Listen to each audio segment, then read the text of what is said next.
UKLO 1 year masters. No IELTS required up to 5 years visa. High visa success rate. Sir Sai Krishna గారు మిమ్మల్ని పర్సనల్గా కూడా ఒక క్వశ్చన్ అడగాలండి. ఎందుకంటే ఈ మధ్యకాలంలో మీది వీడియో కూడా బాగా వైరల్ అవుతుంది. అంటే యాక్చువల్గా దీని గురించి కూడా అడగాలి మిమ్మల్ని.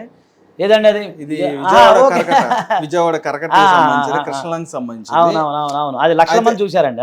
సార్ అయితే ఇది అంటే ఎందుకని అడుగుతున్నా అంటే ఇక్కడ హైడ్రా చేస్తున్న పరిణామం ఏ విధంగా ఉందో ఎలా జరుగుతుంది అనేది అందరికీ బాగా తెలుసు. అదే విధంగా రేపొద్దున్న ఇప్పుడు మీ విజయవాడలోనే మా నేట మునిగిపోయిన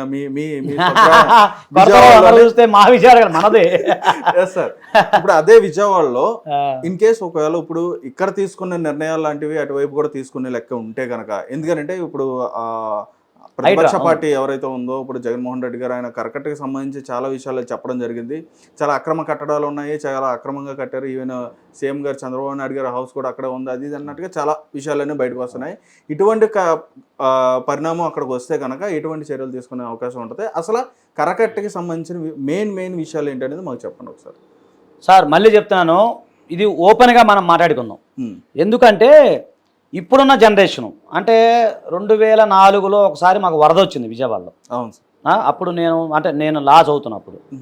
తర్వాత 2009లో వచ్చింది. అవును సార్. 2009లో వచ్చింది. ఎందుకంటే శ్రీశైలం ప్రాబ్లం, అది డ్యామ్ ఏదో కొద్దిగా క్రాక్లో గేట్లు ఎత్తేసారు, గుర్తుందో లేదు. అప్పుడు వచ్చింది, బాగా వచ్చేసింది, నీళ్లు పైకి వచ్చేసినాయి, మా కరకట్ట ప్రాంతం పైకి వచ్చేసింది. ఇప్పుడు సమస్య ఏంది? రిటైనింగ్ వాళ్ళు జగన్మోహన్ రెడ్డి గారు పూర్తి చేశారు. ఓకే, మీకు అర్థమవుతున్న పాయింట్? నేను నా పదం ఏంటి? జగన్మోహన్ రెడ్డి గారు పూర్తి చేశారు. అర్థమవుతుందా సార్? అర్థమైంది. అది లెక్క, అది మీరు అర్థం చేసుకోవాలి. అర్థమైంది సార్. సో నేనేమంటున్నానంటే ఇప్పుడున్న జనరేషన్ అంటే ఇప్పుడు 2001, 2002, 2003, 2004లో పుట్టిన జనరేషన్ అంటే 20-21 ఇయర్స్ పిల్లగాలు ఎవరైతే ఉన్నారో వీళ్ళకి కోపాలు వస్తాయి. ఒకటి. రెండు, ఈ జనరేషన్కి ఏంటంటే అవగాహన ఉండదు. అంటే అప్పుడు చిన్నప్పుడు 2004లో పుట్టిన పిల్లలు 20 ఇయర్స్ ఉంటాయి. ఇప్పుడు ఆడు చిన్న పాప వరద వస్తుంది కదా, ఆడికి అర్థం తెలుస్తుంది, వాళ్ళ అన్నయ్యకో లేకపోతే బాబాయ్కో వాళ్ళకి తెలుస్తుంది. అలాంటి వాళ్ళు నా క్లాస్మేట్స్ అందరూ ఉన్నారు. ఇప్పుడు నా బ్యాచ్ అంతా 40+ వచ్చేసి అందరం చిన్నప్పటి నుంచి పుట్టి పెరిగిన ఆడుకున్న వాళ్ళం, నదిలో ఆడుకున్న వాళ్ళం, క్రికెట్ ఆడుకున్నాం, కబడ్డీ ఆడుకున్నాం, ఈత కొట్టాం. అది ఇప్పుడున్న జనరేషన్కి ఏం నాలెడ్జ్ ఉంటుంది దాంట్లో? మనం చెప్పినాం అనుకో, ఇలా ఈయన కట్టాడా, ఆయన చెప్పాడా, లేకపోతే ఈయనంత బుర్ర ఉంటుందా అని అంటారు. కానీ వాస్తవం కాదు, వాళ్ళకి అంత నాలెడ్జ్ లేదని మనం అనుకోవాలి. ఎవరైతే మేము చూస్తాం కదా సార్, వాస్తవం అయితే కృష్ణలంక ప్రాంతము ఏదైతే ఉందో అది 2 కరకట్టల మధ్య ఉన్న సముదాయం. అంటే ఇప్పుడు నేషనల్ హైవే మీకు బస్ స్టాండ్ ఉంది కదా సార్, బస్ స్టాండ్ నుంచి కరకట్ట ఒకటి ఉండేది. సో అది మాకు ఐడియా లేదు, అప్పుడు ఎప్పుడో కట్టించిన కట్ట అనమాట అది. దాన్ని అనుసంధానం చేస్తూ ఇంకో కరకట్ట ఉంది. ఇప్పుడున్న కట్ట ఏదైతే ఉందో అది కేఎల్ రావు గారి హయాంలో నిర్మించబడింది. అది ఈ మధ్యలో ఉన్నదే కృష్ణలంక పరివాహక ప్రాంతం అని జనాభా మేము ఉండేది అంతా. సో చాలా మంది ఎప్పుడో సంవత్సరాలు 100 సంవత్సరాల మట్టి ఉన్న వాళ్ళు ఉన్నారు. అదంతా ఒకప్పుడు పొలాలు అంట అవి. ఇప్పుడు మేము పుట్టలేదు, మా అమ్మగారు మా నాన్నగారు పుట్టినప్పుడు స్టోరీ, అప్పుడు పొలాలు ఉండేవి, ఎన్ని పొలాలు మొత్తం. అలాగే తర్వాత కృష్ణలంక జనాభా పెరిగారు, వాతావరణం పెరిగింది. సో ఈ కరకట్ట ప్రాంతం ఏదైతే ఉందో మా చిన్నప్పుడు వరదలు వచ్చినాయండి. 2004లో వచ్చినాయి. నా చిన్నప్పుడు అంతకుముందు కూడా వచ్చినాయి, బాగా 90స్లో ఎప్పుడో ఒకసారి వచ్చింది, తుఫాన్ వచ్చింది, అప్పుడు బాగా గుర్తు నాకు. అప్పుడు మేము వెళ్ళి చూసి పసుపు కుంకుమ చల్లేవాళ్ళం.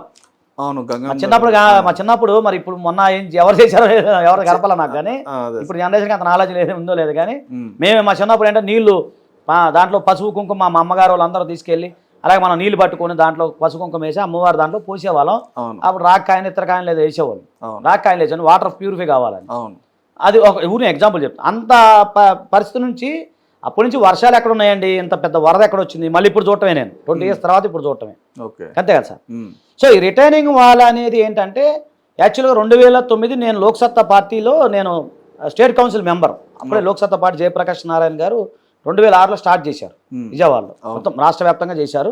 మేము ఎలక్షన్లో కూడా పోటీ చేశాం. చేసినప్పుడు ఏంటంటే అప్పుడు లోక్సత్తాలో చాలా కార్యక్రమాలు చేశాం. ఇప్పుడు అదే చెప్పేది, ఇప్పుడున్న జనరేషన్ 2006 అంటే 2 సంవత్సరాలు 3 సంవత్సరాలు ఉంటాయి, వాళ్ళకి అంత నాలెడ్జ్ చేయాలి ఉంటుంది. సో మేము ఆ జనరేషన్లో చాలా చేసాం. అప్పుడు మాకు చాలామంది పెద్ద నాయకులు ఉన్నారు. సో వాళ్ళంతా పెద్దవాళ్ళు ఉన్నారు ఆ టైంలో.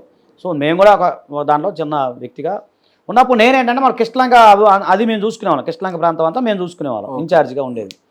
సో నాకు ఏంటంటే అప్పుడు నది 2004లో వరదలు వచ్చింది. అప్పుడు ఒక ఆలోచన వచ్చింది, ఈ వరదలు వచ్చి కట్ట దిగిద్దని చెప్పి రైట్ అంతా. అప్పుడు మేము యూత్ కదా సార్, ఇప్పుడు అంటే కాదులే కానీ అప్పుడు యూత్ అందరూ ఇసుక బస్తాలు పట్టుకొని మూసుకొని అట్లా కూర్చునేవాళ్ళం, ఏడ తెగిందో అని చెప్పేసి.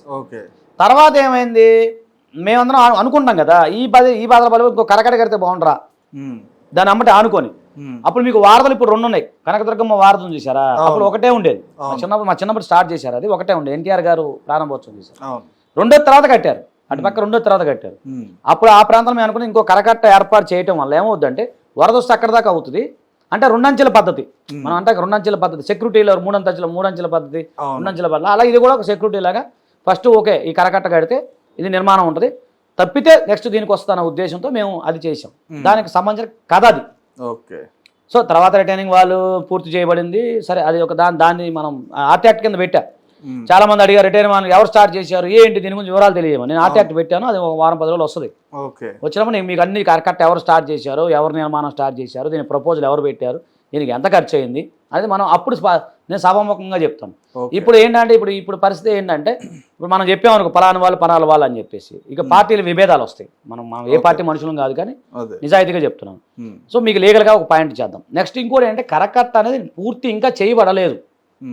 అంటే ఒక మేర వరకు ఈ గోడ అనేది రిటైనింగ్ అనేది కొంత మేర వరకు ఉంది, ఇంకా చేయాల్సింది ముందుకు ఉంది, ఇంకా ముందుకు వెళ్ళాలి, చాలా ఉంది. సో ప్రజెంట్ అయితే కృష్ణలంక ప్రాంతం, ఈ యనమల కుదురు, ఇప్పుడు ఇవైతే ఈ ప్రాంతాలు రామలింగేశ్వర నగరం ఇవన్నీ దేవుడి దేవల రక్షించబడ్డాయి అని నేను అనుకుంటున్నాను. అంటే మునిగిపోయే ఛాన్స్ అయితే ఉండదండి. ఎందుకంటే ఈ కరకట్ట ప్రాంతంలో కొంతమంది ఇల్లు వేసుకున్న వాళ్ళు అంతా మా ఫ్రెండ్సే ఉంటారు, మాక్సిమం తెలిసిన వాళ్ళు ఫ్రెండ్స్ అందరూ. సో వాళ్ళు మునిగిపోతే వాళ్ళు నిరాశలు అయ్యేవాళ్ళు సార్, అదొకటి. సో ఇప్పుడు మంచి ప్రశ్న. ఈ హైడ్రా ఐడియా అనేది నాకు మొన్న అంత ముందు కూడా వచ్చింది. ఎందుకంటే విజయవాడ వచ్చేసరికి మాకు వెన్నీస్ నగరం, అది ఇటలీలో వెన్నీస్ నగరం కాలువల పక్కన ఎలా ఉంటుందో విజయవాడ నగరం కూడా మేము చిన్నప్పటి నుంచి వెన్నీస్ నగరం అని పిలుచుకుంటాం ఎవరైనా. ఎందుకంటే అన్ని కాలువలు ఉంటాయి, మీకు తెలుసు కదా, కృష్ణానది, బందర కాలువ, ఏలూరు కాలువ, రవీస్ కాలువ, బుడమేరు, ఇలా అన్ని కాలువల మీద మా జీవన ప్రయాణం నడిచింది. మా చిన్నప్పుడు బందరాల అంటే స్టేమర్ ఉండేదంట, మా అమ్మోళ్ళ బందరు అటు బామరాలంటే ఆ స్టేమర్ మీద వెళ్ళేవాళ్ళంట. సో అంత గర్వంగా ఉండేది వాటర్. సో ఇప్పుడు నేనేమంటే ఈ బుడమేరు ప్రాంతం వచ్చిన తర్వాత హైడ్రా అనేది కంపల్సరీ ఉండాలని నేను కోరుకుంటున్నాను. ఓకే.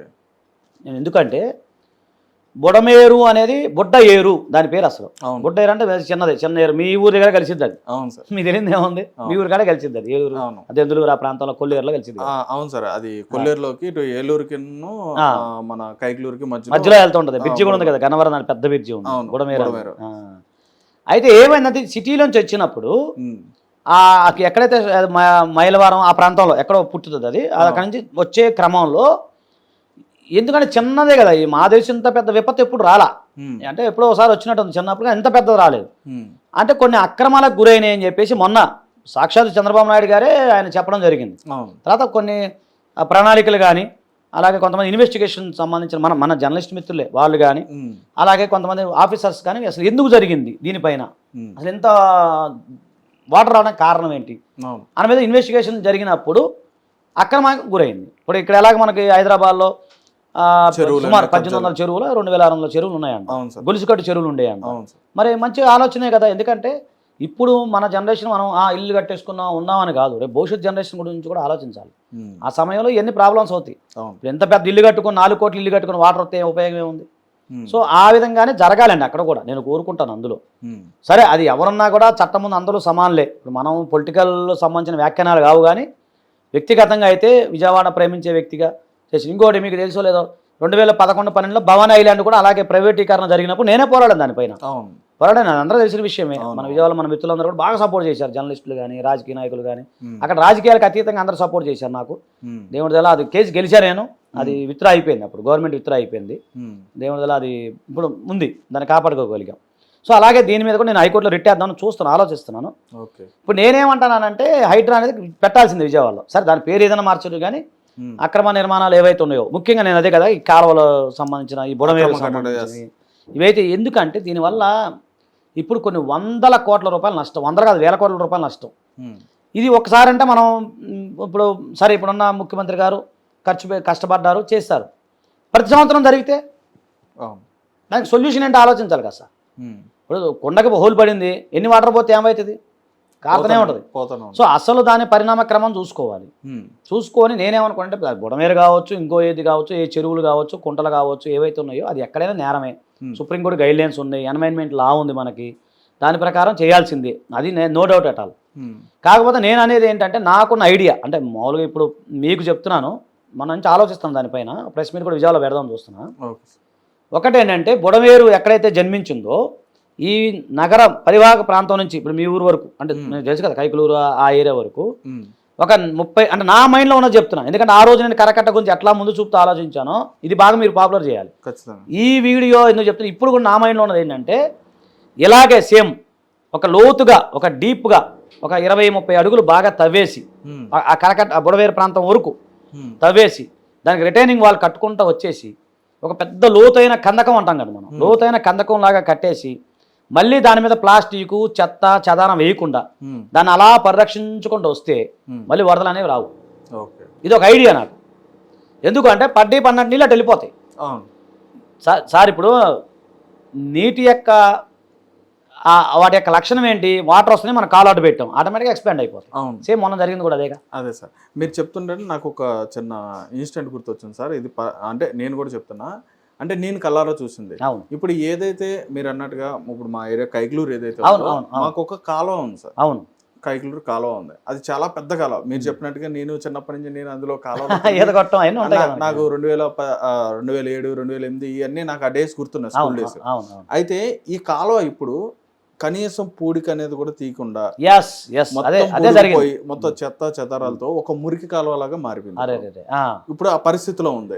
అంటే యాక్చువల్గా దీనికి సంబంధించి ఏంటంటే ఆ టైంలో 2007, 2006 అదే 2008, 2009 ఆ టైంలో ఆ కాలువ ఏంటంటే ఒక డ్రైనేజ్ కాలువ అని చెప్పన్నట్టుగా దాని మీద ఒక నోటీస్ రాసుకుని దాన్ని ఇట్లా క్లోజ్ చేయడం జరిగింది. ఇప్పుడు ఈ కాలువలో ఫ్లోటింగ్ అనేది రావడం లేదు, జరగడం లేదు. ఇప్పుడు ఏదైతే వాటర్ ఫ్లో అనేది వస్తే ఇప్పుడు ఈ పంటలకి కాలువలకి మొత్తం అన్నిటికీ కాలువ ఉపయోగపడుతుంది. అదేవిధంగా ఇది డైరెక్ట్ గా వెళ్ళి కొల్లేరులో కలిసిపోతుంది. డైరెక్ట్ ఇది కొల్లేరుకి లింక్ ఉంది. సో ఇటువంటి అన్ని కూడా చాలా పూడికలు అనేవి కూడా ఉండిపోయినాయి. గత ప్రభుత్వంలో కూడా ఈ దీనికి సంబంధించిన అంశం వస్తే వాటిపైన చర్యలు కూడా తీసుకోలేదని చెప్పనేది కూడా జరిగింది వాటిపైన. సో ఇప్పుడు ఇటువైన ఏమైనా పూడికలు అనేవి తీపించి మళ్ళీ పునరుద్ధరణ జరిగితే బాగుంటుందని చెప్పని అనుకోవచ్చు. ఖచ్చితంగా చేయాలండి, నేను అదే చెప్తున్నాను. ఇప్పుడు మీరు మంచి ఐడియా ఇచ్చారు నాకు. ఇలాగే మన ఛానల్ ద్వారా దీన్ని కొంచెం దయచేసి ఎందుకు చెప్తున్నానంటే ఇక్కడనే కాదు తెలంగాణలో ఆంధ్రాలో మనకు రెండు కళ్ళు కూడా మనం అటనే కాదు ఇటనే కాదు ఎక్కడైనా ఇలాగే పూడికలు జరిగి ఆ పూడికలు తీయకుండా రేపొద్దున ఊర్లు మునిగిపోతాయి, ప్రజలకు ఇబ్బంది అవుతుందని మరి అనుకుంటే మన కామెంట్ బాక్స్లో తెలియజేస్తే మనం డైరెక్ట్ లైవ్ పెడదాం. అక్కడికి వెళ్దాం, నేనే వస్తాను, నాకు సొంత ఖర్చులతో మిమ్మల్ని తీసుకెళ్తాను, చేద్దాం. మీ ఊరు కూడా రేపు చూసి వస్తాను, నేను ఎలాగ వెళ్తున్నా కదా మీకు ఫోన్ చేస్తాను. వీలైతే హైకోర్టు రిట్ ఫైల్ చేసేద్దాం. ఎందుకంటే చాలా మంచిదండి అది. గంగానది వాటర్ పొల్యూషన్ కేసు ఉంది. అవును సార్, గంగానదిలో వాటర్ పొల్యూషన్ మీద ఒక న్యాయవాది పోరాటం చేశారు. తాజ్మహల్ నల్లగవుతుందని ఒక న్యాయ పోరాటం చేయడం జరిగింది. తప్పేముంది సార్? ఎవరో ఒకరు ఎప్పుడో ఒకరు కదలరా ముందుకి అటో ఎటో వైపు అని చెప్పి ఒక సాంగ్ ఉంది కదా పాట. ఎవరో ఒకరు దీన్ని చేయాలి కదండి. ఇప్పుడు ఆ రోజు వచ్చి అంతా జరిగిపోయి బాధపడి ఏడ్చేదానికంటే prevention is better than the cure కదా. ఇప్పుడు మన భావితరాలు మీరు అన్నట్టు అది డ్రైనేజీ కాలువ కదా, మంచి నీటి కాలువ డ్రైనేజీ కాలువ అయిపోయింది. అవును సార్, ఇప్పుడు మూసినది ఎంత మంచిదంటే ఇప్పుడు చాలా పెద్ద మనుషులు కలుస్తారు నాకు. అవును సార్, కలిసినప్పుడు దాని స్నానం చేసేవాళ్ళంట, చక్కగా ఈతలు కొట్టేవాళ్ళంట. అలాంటిది ఇప్పుడు ఎలా అయిపోయింది? సో మంచి ఆలోచన అండి. ఎందుకంటే సామాజిక అంశాల పట్ల ఎవరో బాధపడతారని కాదు, ముందు తరాల వాళ్ళకి మనం ఏం చూపించాం అనేది ఒకటి మార్గదర్శకంగా మనం ఉండాలి. అవసరం మీరంటే మీ ఏదైతే ఆ డీటెయిల్స్ ఇవ్వండి, నేను హైకోర్టులో చూద్దాం, రిట్ ఫైల్ చేద్దాం, రేపు దీని గురించి రిట్ ఫైల్ చేద్దాం అనుకుంటున్నాను. ఇది ఇంకోటి ఏమైనా ఉంటే కూడా మన మిత్రులు ఎవరైనా చెప్తే కూడా తెలంగాణ హైకోర్టులో కూడా మనం ఫైల్ చేద్దాం, అక్కడ ఫైల్ చేద్దాం. ఎలాగో సుప్రీంకోర్టులో ప్రాక్టీసింగ్ చేస్తున్నాను నేను, ప్రజెంట్ సుప్రీంకోర్టులో కూడా ఉన్నాం కాబట్టి లేదా సుప్రీంకోర్టులో ఒక ఎస్ఎల్పీ కూడా మూవ్ చేద్దాం, మంచి పని చేద్దాం సార్. ఆ విషయంలో నేను ఎలాంటి వెనకడిగేసేది ఏం లేదు, ఎవరు ఏమన్నా నేను భయపడేది లేదు. ఎందుకంటే ఎవరు భయపడాల్సిన అవసరం, మంచి పని కోసం మనం ఎందుకు భయపడాలి? నేనేమంటున్నానంటే ఖచ్చితంగా హైడ్రా అనేది ఏర్పాటు చేయాల్సిందే. అది ఎక్కడైనా సరే, అది ఎవరిదైనా సరే చేయాలి. దానికి సంబంధించిన ఎవరెవరు ఉన్నారో అవన్నీ తీయాలి, క్లీన్ చేయాలి. కాకపోతే సామాన్య ప్రజలు ఇబ్బంది పడకూడదు, అదొక్కటి నేను కోరుకునేది. ఎందుకంటే ఒక సామాన్యులు కష్టపడి చిన్న గూడు కట్టుకొని ఇల్లు కట్టుకొని వాళ్ళకి ప్రత్యామ్నాయం చూపించాలి కదా సార్, ప్రత్యామ్నాయం చూపించాలి. వాళ్ళ పొట్ట ఎప్పుడు కొట్టద్దు. కాకపోతే వాళ్ళు ఇబ్బంది పడకుండా విజయవాడ నగరంలో నేను అనుకున్న ప్లాన్ ప్రకారం చేస్తే బాగుంటుంది. ఎందుకంటే అది పెద్ద వెడల్పు కూడా అక్కర్లేదు, లోతు ఎక్కువ ఉండి వెడల్పు తక్కువ ఉండి సరిపోతుంది. నేను అనేది అది. ఎందుకంటే చాలా మంది మా చుట్టాలే ఉన్నారు, మా తెలిసిన వాళ్ళు ఉన్నారు, మా క్లాస్మేట్స్ ఉన్నారు, చాలా మంది బుడమేరు ప్రాంతంలో ఇల్లు కట్టుకున్న వాళ్ళు ఉన్నారు. ఆ రబీస్ కాలువ ఏలూరు కాలంలో పక్కన ఇళ్ళమ్మడి ఇల్లు కట్టుకుని ఉన్నారు, బందరకాల ఇల్లు కట్టుకుని ఉన్నారు. వాళ్ళ ఎవరిని కదిలించొద్దు, నేను కోరుకునేది అది. వాళ్ళ జోలి వెళ్లకుండా ప్రభుత్వం ప్రత్యేక మార్గం చూసుకుంటా వాటర్ ఫ్లోకి సంబంధించి లేదా టన్నెల్స్ ఉన్నాయి. ఎందుకు లేదని పెద్ద పెద్ద కాళేశ్వరం పరిధిలో పెద్ద టన్నెల్స్ ఉన్నాయి. ఎంత పెద్ద టన్నెల్స్ ఉన్నాయండి. ఒకటి అలాంటి టన్నెల్స్ వేసి భూగర్భ మార్గం ద్వారా వాటర్ మళ్లించడమా? ఇప్పుడు టెక్నాలజీ చాలా మారిపోయింది కదా సార్. అలాంటివి చేస్తే కూడా బాగానే ఉంటుంది. ఆ విధంగా మనం ప్లాన్ చేసుకుని ముందుకెళ్తే బాగుంటుంది. ఎందుకంటే ప్రజలు ఎవరు సఫర్ కాకూడదు. అది okay okay, thank you sir. Hit TV app ని డౌన్లోడ్ చేసుకోండి. ఇందులో short news, live news, entertainment movies అన్ని అవైలబుల్ గా ఉన్నాయి. Please download Hit TV app. Hit TV app. Hit TV యాప్ని ఫ్రీగా డౌన్లోడ్ చేసుకోండి.